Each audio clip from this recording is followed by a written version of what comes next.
நாகேஸ்வர சுவாமி திருக்கோவிலில் பங்குனி உத்திர பிரம்மோற்சவத்தை முன்னிட்டு ஓலை சப்பரத்தில் சுவாமி வீதி உலா கோலாகலமாக நடைபெற்றது.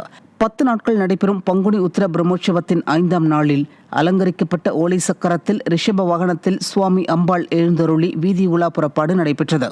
இதில் ஏராளமான பக்தர்கள் கலந்து கொண்டு சுவாமி தரிசனம் செய்தனர்.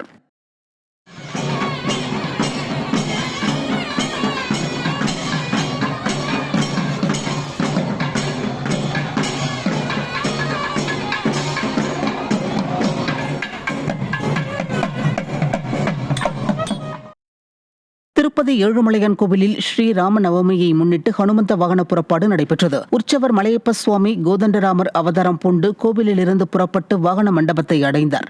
இதைத் தொடர்ந்து பக்தர்களின் பக்தி கோஷங்களுக்கு நடுவே கோவில் மாட வீதிகளில் மலையப்ப சுவாமியின் ஹனுமந்த வாகன புறப்பாடு கோலாகலமாக நடைபெற்றது. தேனி அருகே பழமை வாய்ந்த ஸ்ரீ வரதராஜ பெருமாள் திருக்கோவிலில் ராமநவமி விழா விமரிசையாக நடைபெற்றது.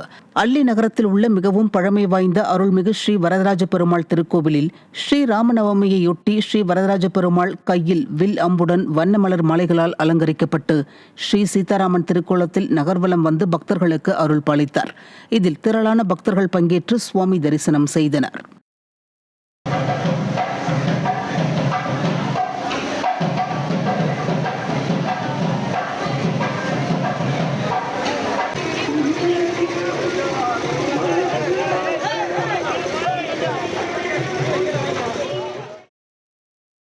கள்ளக்குறிச்சி மாவட்டம் திருக்கோவிலூர் உலகளந்த பெருமாள் கோவிலில் ஹனுமந்த வாகனத்தில் எழுந்தருளி சுவாமி பக்தர்களுக்கு அருள் பாலித்தார்.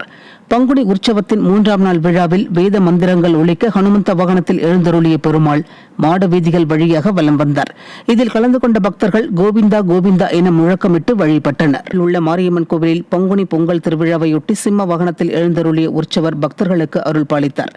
திருவிழாவின் முக்கிய நிகழ்வான பூக்குழி வைபவத்தில் பக்தர்கள் நேர்த்திக்கடன் செலுத்திய நிலையில் சிம்ம வாகனத்தில் உற்சவர் எழுந்தருளி வீதி உலா வந்து பக்தர்களுக்கு அருள் பாலித்தார்.